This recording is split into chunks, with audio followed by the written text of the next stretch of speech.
সেই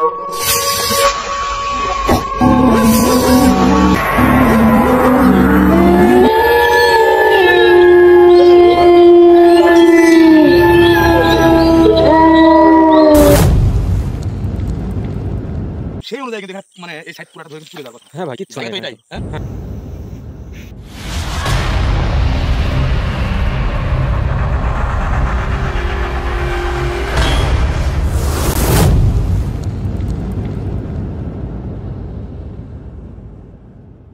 আসসালামু আলাইকুম ভিউয়ার্স, আশা করি আপনারা সবাই ভালো আছেন। তো ভিউয়ার্স, দেশ এবং দেশের বাইরে যেখানে যে অবস্থা থেকে এই মুহূর্তে আমাদের সঙ্গে যুক্ত হয়েছেন, আপনাদের সবার প্রতি আমাদের পক্ষ থেকে আন্তরিক শুভেচ্ছা ও অভিনন্দন। তো ভিউয়ার্স, আপনারা রেগুলারলি যারা আমাদের প্রোগ্রামগুলো দেখেন তারা অবশ্যই কম বেশি অবগত আছেন যে গত প্রোগ্রামে আমরা যে বিষয়টা নিয়ে আপনাদের সামনে তুলে ধরার চেষ্টা করছিলাম আর যে বিষয়টার নিয়ে কাজ মানে করছিলাম আর কি, সেটা আপনারা যতদূর দেখছেন ওই পর্যন্তই যে মানে শেষ তা না, তার পরবর্তীতে কি কেন কিভাবে, যেহেতু অনেক কিছু জানার এবং বোঝার বিষয় আছে। হুট করে তো একটা বিষয় নিয়ে অযথা সিদ্ধান্ত নিলে সেই বিষয়টা সমাধান নাও হইতে পারে। তো সেই কারণে আমি আজকে আমার যে মারিদ্দিন হুজুর আছে, আমি ওনাকে হাজির করব। আপনারা অনেকেই হয়তো ওনাকে জানেন, অনেকেই ওনার সম্বন্ধে জানেন না। যারা পূর্বেও আমার প্রোগ্রামগুলো দেখছেন তারা হয়তো ওনার সম্বন্ধে জানেন, আর যারা নতুন তারা জানেন না, জানার চেষ্টা করেন। তো ভিউয়ার্স, আমাদের প্রত্যেকটা ভিডিও কিন্তু এন্টারটেনমেন্ট পারপাস, বিশ্বাস অবিশ্বাস একান্তই আপনাদের ব্যক্তিগত ব্যাপার। শুধুমাত্র আপনাদেরকে বিনোদন দেওয়ার জন্য আমরা বিভিন্ন সময় বিভিন্ন জায়গায় গিয়ে বিভিন্ন ধরনের সমস্যা আপনাদের সামনে তুলে ধরার চেষ্টা করি, সেগুলো সমাধানের চেষ্টা করি। তো ভিউয়ার্স, দোয়া করবেন, আর দেখি ওই জায়গা বিষয়ে কি জানতে পারি।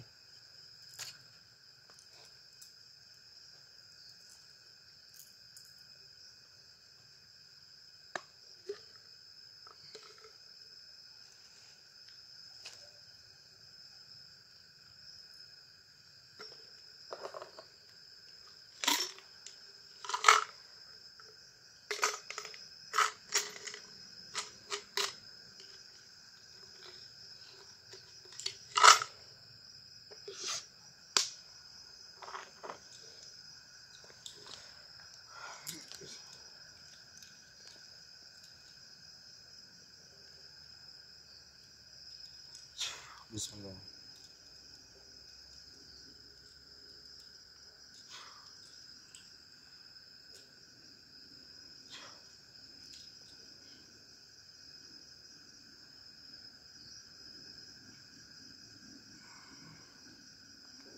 এই পিছনে দাও।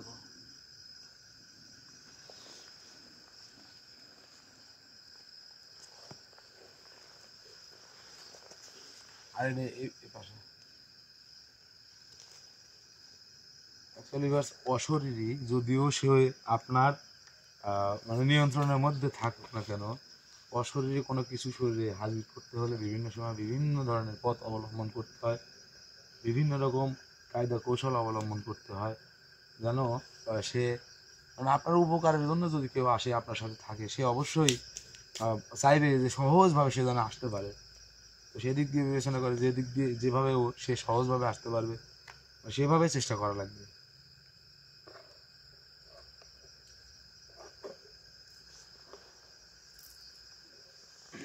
আলহামদুলিল্লাহ।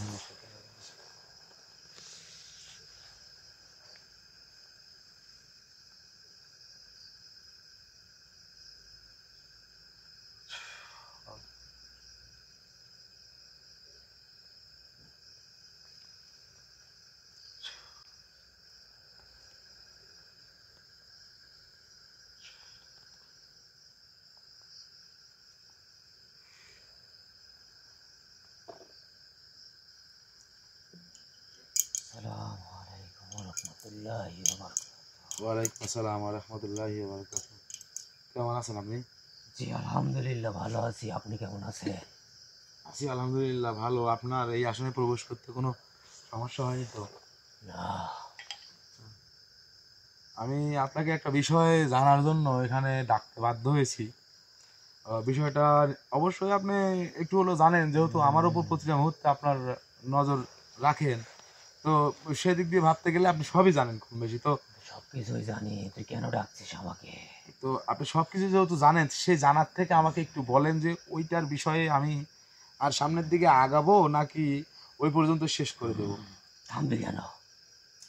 থামবো কেন, এই প্রশ্নের উত্তরটা নেওয়ার জন্যই তো আমি আপনাকে এখানে হাজির করছি। শোন, তোর কাছে 101 দিনের সর্দার আমি আছি, আরো এমন বহুত উপসর্গ তোর কাছে আছে, যারা অলৌকিক শক্তির অধিকারী, শত শত শক্তির অধিকারী আছে। তারা আছে, তোর যে বিদ্যা আছে সেগুলা দিয়ে কি হবে না? হবে কিনা সেটা বলতে পারবো না, কিন্তু আমি যাকে কালকে আর কি সেদিনকে যে আসলে হাজির করছিলাম, হ্যাঁ, তো হাজির করার পরে ও যে কথাগুলো বললো, কথাগুলো মানে কেমন যেন আমার কাছে ভিত্তিহীন ভিত্তিহীন মনে হলো, ওনার কথা মানে ভিত্তিহীন না। অবিশ্বাসের মতো। ও যেগুলা বলছে সত্যি কথাই বলছে। সত্যি কথা বলছে। ও বারবারই এটাই বলতেছে যে সে ওইখানে যেতে পারে, ওই পর্যন্ত সে জানে, তার বেশি কিছু জানে না। হ্যাঁ, তাহলে একজন পাহারাদার কিভাবে আমি বিশ্বাস করবো যে একজন একটা বাড়ির পাহারাদার বাড়ির মধ্যে কি আছে সেটা জানে না?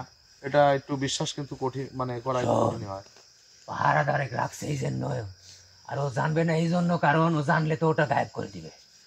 তার শক্তি দ্বারা যদি সেটা নষ্ট করে ফেলে, তাহলে তার কি এমন শক্তি নাই যে সে তো বলতেছে যে হলো সবচেয়ে খারাপ সে, তাহলে সবচেয়ে খারাপ যদি হয় তাহলে তো তার তো অনেক খারাপের দিক দিয়ে অনেক শক্তিশালী সে, যেহেতু সে বলছে সে অলঙ্কার কথা খারাপ শক্তি দিয়ে সে পারবে না। মোটামুটি 1300-1400 বছর আগের যে কথা সে বলতেছিল, আর তাতে আমি যতটুকু বুঝলাম সে অনেক দিনকার এবং অনেক পুরাতন। আর ওই সময়ে তো অলিয়া উলাইয়াদের অবস্থান বিভিন্ন জায়গায় বিভিন্ন সময় ছিল ইসলাম প্রচারের স্বার্থে, মানুষের কল্যাণের স্বার্থে। আর মানে অধর্মী বিধর্মী আপনারা কেউ কিছু মনে করবেন না, হিন্দুদের কাছে মনে হয় মুসলিম ধর্ম বিধর্মী, মুসলিমদের কাছে মনে হয় হিন্দুরা বিধর্মী।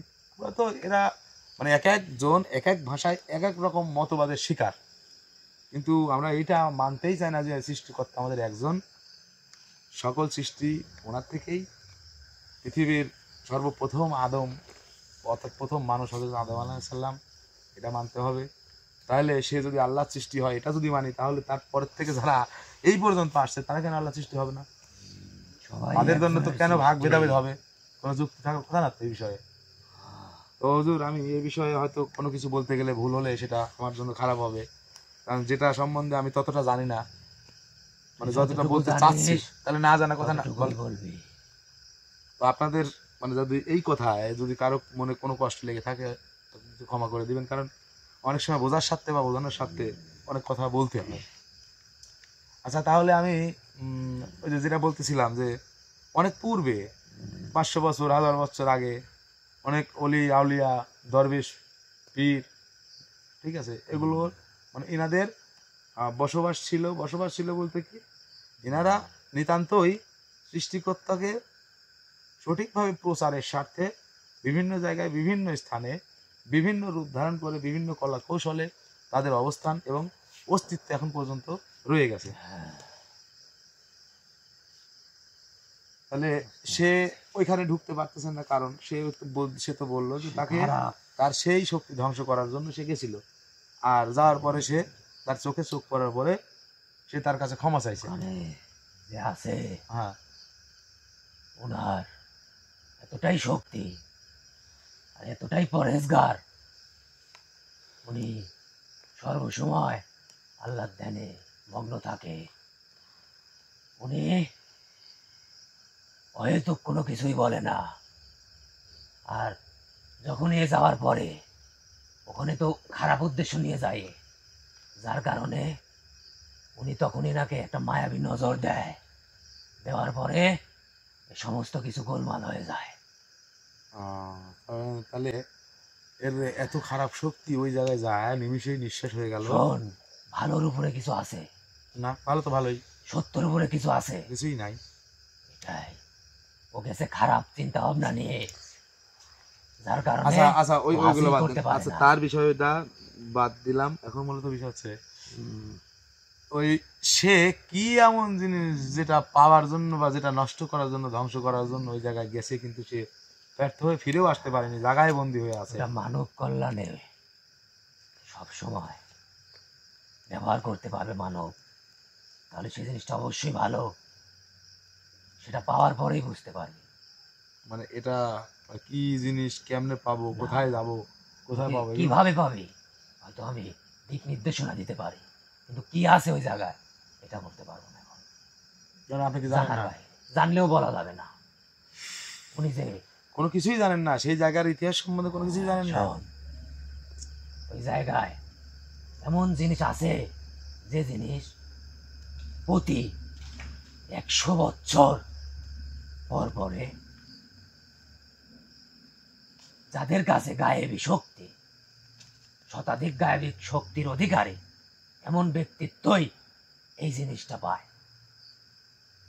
প্রতি 100 তাহলে তো বছর। আর মিছে মানে মিথ্যে স্বপ্ন বাস্তবায়ন হবার আশায় সময় নষ্ট না করাই আমার মনে হয় ভালো।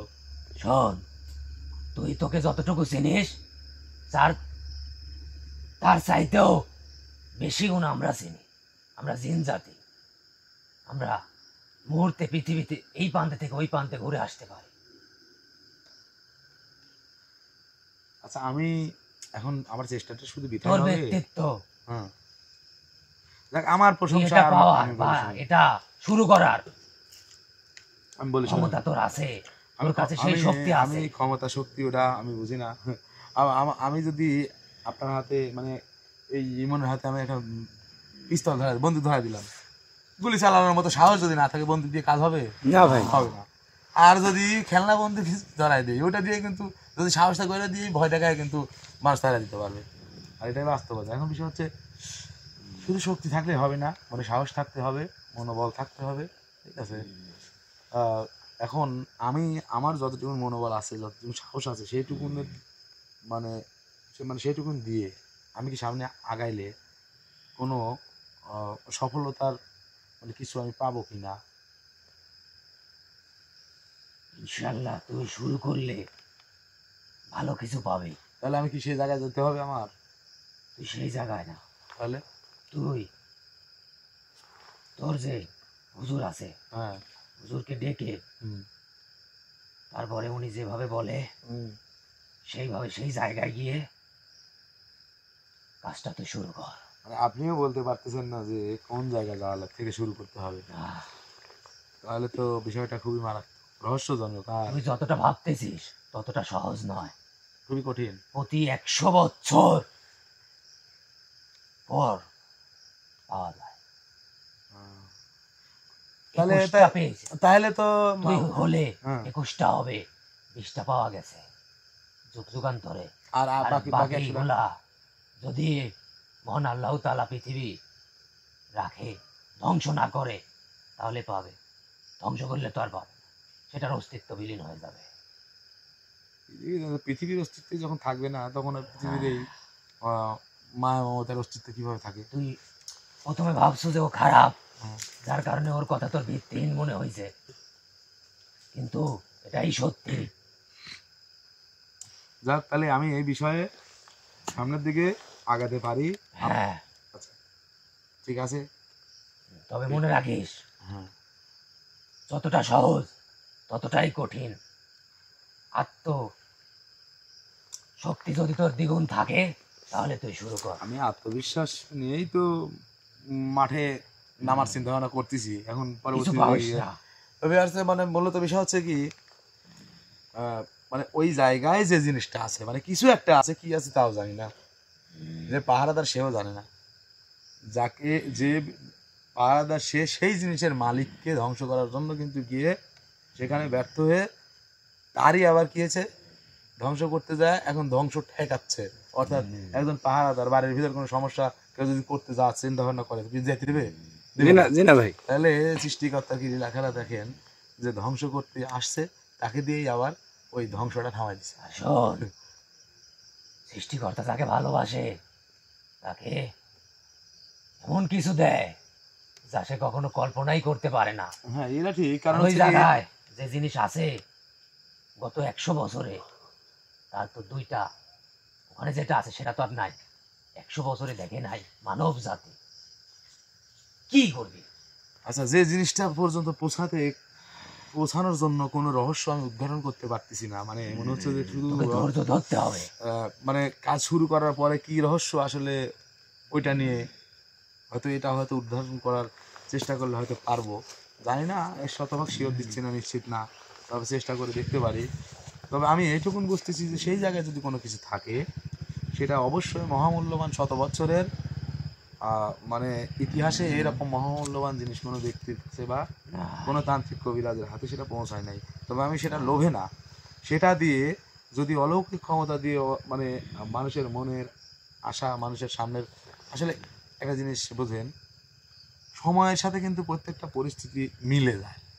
মিলে যায় কীরকম? আজ থেকে 20 বছর পিছায় যান, মানুষ কত পার্সেন্ট গরিব ছিল, আবার এখন বর্তমানের সঙ্গে আগামী আজ থেকে 20 বছর সামনের দিকে যান, তাহলে পরে আপনার মিলে যাবে। তাহলে বলবেন যে কীভাবে মিললো, অনেকেই কিন্তু বুঝতে নাও পারে। তো এখন কিন্তু মানুষ আগে কষ্ট করে মাথার ঘাম পায়ে ফেলে, মানে ওই হাত পা কেটে কাদার মধ্যে দৌড়াদৌড়ি করে দিন সারাদিন কাজ করার পরে, আজ থেকে 20 বছর আগের কথা, 20-50 টাকা পাইত। ঠিক সেই রকম পরিশ্রম করে এখন মানুষ পায় কত? 700 থেকে 1000 টাকা এরকম। আর পরিশ্রম কোনো কিছু না করে আবার পায় কিরকম? 7 থেকে 8,000 টাকা। এই যে অনলাইনে সোশ্যাল মিডিয়া অনেকেই কাজ করে, এদের কিন্তু কোনো কষ্ট হচ্ছে না, শুধু দেখতেছে। তো পরিবর্তন কিন্তু এইভাবে আসে। আপনি যদি আল্লাহর কাছে অর্থ চান, আল্লাহ কি অর্থ আপনাকে বালিশের নিচে দেবে? দেবে না। দেবে কি? কোনো কিছুর মাধ্যমে, কোনো কিছু আমল, হ্যাঁ, কোনো কিছুর ওসিলায়, সেটা আমলের পরিবর্তে, মানে গিভ অ্যান্ড টেক। কিছু তুমি আমাকে দাও, আমি তোমাকে দেবো। তুমি আমাকে ভালোবাসো, আমি তোমার ভালো থাকার জন্য যা যা প্রয়োজন সেটা আমি ব্যবস্থা করে দেবো। কিন্তু তুমি যদি আমাকে ভালো না বাসো, তুমি যদি আমি যতটুকু দিছি ততটুকু নিয়ে যদি তুমি অসন্তুষ্ট বোধ করো, তুমি যদি যদি বেশি থাকে আরো বেশি পাওয়ার আশা করো, তাহলে তো হবে না, একসময় তুমি ধ্বংস নিশ্চিত। তো ওই যে কথাটা বললাম যে বালিশের নিচে কিন্তু আল্লাহ তাআলা টাকা দিয়ে যাবে না, অর্থ আসবে আপনার ভাগ্য দিয়ে। আর ভাগ্যকে পরিবর্তন করবেন আপনি নিজে, সেটা আমল দিয়ে, কাজ দিয়ে, কর্ম দিয়ে, এমনিতে হবে না। ওই যে একজন কথায় কথা আসে, একজন ব্যক্তি প্রতিটা মুহূর্তে শুধু আল্লাহর কাছে চায় যে আল্লাহ আমাকে এটা দেওয়া, আমাকে এক ব্যাগ টাকা কুড়ায় পাওয়া দিলে আমি বাকি জীবনটা যেন স্বাচ্ছন্দ্য বোধ করে চলতে পারবো। আর কিছু জিজ্ঞেস করবি? হ্যাঁ হুজুর। আর কিছু জিজ্ঞেস করবি? জিজ্ঞেস করে অবশ্যই আছে। তো আপনার কথাগুলো যদি আমি মানুষদের মাঝে যদি সুন্দরভাবে বুঝিয়ে না বলতে পারি, তাহলে তো আপনার কথাও তেমন একটা ভিত্তিমূলক হবে না, তো ভিত্তিহীনই হবে। তো আল্লাহ তাআলা চিন্তা করলো যে তাহলে দেই এক ব্যাগ, মনে করেন তো ভালাই রাস্তায় এক ব্যাগ টাকা পড়ে আছে, কিন্তু ওই বেচারা কি করছে, ওইটা পাওয়ার আগে চিন্তা করছে যে পৃথিবীতে মানুষ অন্ধ সাজি কিভাবে রাস্তা চলে, আমি একটা দেখবো। অন্ধ সাজি টাকা পার হয়ে চলে গেছে। আল্লাহ কিন্তু দিচ্ছে, সে তো নিতে পারলো না। সময়ের কাজ সময়ে যদি না করতে হবে, অসময়ে চেষ্টা করে কোনো লাভ নাই। তাহলে ভাগ্যটা কিন্তু সে নিজেই পরিবর্তন করতে পারলো না। তো সবই আল্লাহ লীলা খেলা। তো আমরা লটারি ধরে বসে থাকি আর যাই করি, কাজ হবে না যদি ওই মালিকের কাছে যদি লটারির টিকিট না কাটতে পারি। তুই যেদিন আমাদের জিন জাতিকে ওই যে পাহারাদার আছে, তাকে তুই তো আর হাজির করবি না, নিয়াত করছিস। তুই নিয়াতটা একটু অন্যরকম ভাবে কর, তাকে আর একটা বার হাজির কর। তার সাথে আমার সাক্ষাৎ হয়েছে, আমি যখন যাই দেখতে, সে খুব আজারি করেছে, যেন তুই তাকে পরবর্তীতে হাজির করিস। আচ্ছা ঠিক আছে, আমি আপনার কথা রাখার চেষ্টা করবো। তো এই মুহূর্তে যতটুকু জানার প্রয়োজন ছিল আপনার কাছ থেকে ততটুকু আমি জানতে পারছি। আর যেগুলো হয়তো আমার মনে মনে এরকম সিদ্ধান্ত নিয়েছিলাম যে এগুলো জানবো, হয়তো আমার খেয়াল নাই, পরবর্তীতে যদি জানতে চাই আমার আলাদা আমার যে আসন আছে সেখানে আপনাকে ডেকে আমি শোনার চেষ্টা করবো। এবং সবচেয়ে বড় কথা, ওই জায়গায় কী আছে, কেন আছে, সেটা তো উদ্ঘাটন করতেছি, কিন্তু কী আছে ওইটা জায়গায় পৌঁছায় ওইটা না দেখা পর্যন্ত কিন্তু এটা বিশ্বাসযোগ্য হচ্ছে না। তবে আমরা চেষ্টা করব, আপনারা সাথে থাকবেন, কিচ্ছু প্রয়োজন নাই, আপনারা শুধু দোয়া করবেন। আপনাদের কাছ থেকে ওই গরু, মহিষ, ছাগল, ভেড়া, বকরি এগুলো কিছু লাগবে না, টাকা পয়সা কিছু লাগবে না, আপনারা শুধু দোয়া করেন। আর যদি মানে কোনো কঠিন কাজ করতে গিয়ে যদি কোনো কঠিন অবস্থায় পড়ে যায় ব্যক্তিগতভাবে, আপনাদের তখন যদি বিবেক যেদিকে কাজ করবে এক্সিট দিয়ে গড়াবে আপনারা সেই দিকে, আশা করি বুঝতে পারছেন। তাহলে আমি আপনাকে এখন বিদায় করে দিই। কি বলেন? তুই প্রথমত যতটুকু গুরুত্ব দিছিলি তার থেকে এখন একটু হলেও বেশি দিছিস। তোকে একটা কথা বলে যাই, ওই জায়গায় যে জিনিসটা আছে, যে সম্পদটা, সেটা থেকে এই দুনিয়ার বুকে কারো না কারো আহার আছে। আর এটা তুই মানিস, রিজিক আল্লাহ তাআলা কিন্তু লিখে দিয়েছে, নির্ধারিত ওইভাবেই আসবে ওখানেই। তাই তুই এই কাজটা সম্পূর্ণ করার জন্য যতটুকু দরকার, জানার দরকার, আমাদের থেকে, জিন জাতি থেকে যতটুকু সাহায্য পারি আমরা শুরু কর। ঠিক আছে, ইনশাল্লাহ শুরু করবো আগামী দিন থেকে। তো আপনারা পাশে আছেন, পাশে থাকবেন, শুধু আপনারা না আপনারাও, কারণ আপনাদের দোয়া, আপনাদের সহযোগিতা আর উপর আল্লাহর অশেষ রহমত যদি একত্রিত হয় তাহলে সম্ভব হবে, নাহলে হবে না। তো আমি তাহলে হুজুর আপনাকে এখন বিদায় করে দিচ্ছি। আপনি যান, দোয়া করেন। আর বিগত দিন যে কাজগুলো করছি, অনেকেই যখন বলে যে আমি সুস্থ বা আমি অর্ধেক সুস্থ বা 80% সুস্থ বা আমি ভালো আছি, তখন মনের মধ্যে খুব ভালো লাগে। এই ভালো লাগাটা যেন চিরদিন ধরে রাখতে পারি আপনাদের মাধ্যমে। ঠিক আছে? তো আপনিও ভালো থাকবেন, আপনারাও ভালো থাকবেন, হুজুরের জন্য দোয়া করবেন।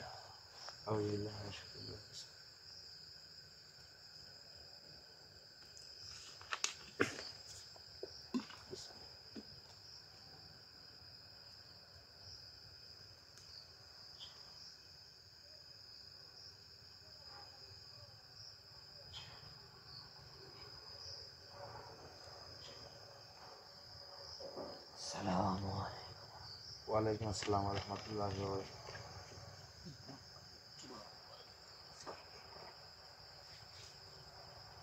তো ভিউয়ার্স, সবকিছুই শুনলেন। আপনাদেরকেও আল্লাহ তাআলা বোঝার মতো, বলার মতো, বোঝার মতো মন আর বলার মতো মুখ, বলার জন্য মুখ, লেখা দেখার জন্য চোখ, লেখার জন্য হাত। ভাই আপনার রোগীর আজকে আমল দেওয়ার দিন আছে না? আমল এটা পার্সোনালি দিতে হবে, যেহেতু ব্যক্তি 7 জন, জি ভাই 6 জন। এখন তাদের সঙ্গে পার্সোনালি আলোচনা করে তাদের বর্তমান পরিবেশ পরিস্থিতির উপর ভিত্তি করে তারপরে দিতে হবে। জি ভাই, ঠিক আছে? না আপনাকে মনে করে দিলাম তো, না তাই সবই ঠিক আছে। ওই যে আপনারা অনেকেই প্রথমে মনে হয় যে এই পৃথিবীতে আপনিই একজন ধৈর্যশীল ব্যক্তি, যেমন ভাবে প্রথমে বলেন, ওইগুলো উঠায় না তো, যে করি তিনটা। আর যখন মাঝামাঝি সময় হয়ে আসে, যখন দায়িত্বটা নিজের কাজে থেকে আরেকজনের কাজে দিয়ে দেন, তখন কিন্তু আর ওই ধৈর্য শক্তিটা মনে হয় যে ধৈর্য শক্তিটা তার কাজে দিয়ে দিচ্ছেন। এখন আর ধৈর্য কিভাবে ধরবেন? শক্তিটাই তো আরেকজনের কাছে, তাতে ধরা সম্ভব না। বিষয় হচ্ছে যে প্রত্যেকটা জিনিস ধৈর্য সহকারে পাওয়া। ওই আমি হুট করে চিন্তা করলাম যে আমি গাছের থেকে ডাব খাবো, কিন্তু আমি এইটুকু চিন্তা করলাম যে ডাবটা তো আমার সেটা ঠিক আছে, পারতে তো হবে। তারপর অনেক নিয়ম নীতি আছে, গাছ রাস্তায় উঠতে হবে, ওটা কাটতে হবে, পারতে হবে, নিচে নামতে হবে, আবার আরেকজন যিনি কাটতে না পারলে আরেকজন যদি কাটে নিই, তারপরে ভালো লাগবে। আপনার মনে করেন ডাব আমার, ওই ডাবের পানি খাবো আমি, এটা হলো বাস্তব। কিন্তু ডাবটা ঠাস করে ফাটে যায়, আপনার মুখের পানি যাবিলে পরিশ্রম করা লাগবে, অর্থাৎ সময় দেওয়া লাগবে। তো যাই হোক, আমি আর বেশি কথা বাড়াবো না, হয়তো আপনারা অনেকেই রাগ করতেছেন। রাগ করলেও আর কিছু করার নেই, আমি উচিত কথা আমার আব্বাকেও ছাড়ি না। আর এখানে আপনারা কি ভালো থাকবেন, সবাই আমার জন্য দোয়া করবেন, আমি যেন সামনের দিনে আরও উচিত কথা বলতে পারি। আর আপনাদের যদি ভালো লাগে আমার সঙ্গে যোগাযোগ করেন, না ভালো লাগলে সমস্যা নাই। কারণ হচ্ছে ভালো লাগার উপরে, কারো জন্য যদি ভালো একটা জিনিস না লাগে, জোর করে লাগানো যায় না। কারণ হচ্ছে ওই মানুষের পায়খানাও কিন্তু একজনের ভালো লাগে, কোনো না কোনো একজন তো আছে। ওই কুত্তার ভালো লাগে পায়খানা, ছাগল বললেন তো পায়খানার কাছে যাইতে যাবে না। ওই যার যার জন্য যেটা বরাদ্দ। ভালো থাকবেন সবাই, আসসালামু আলাইকুম, আল্লাহ হাফিজ।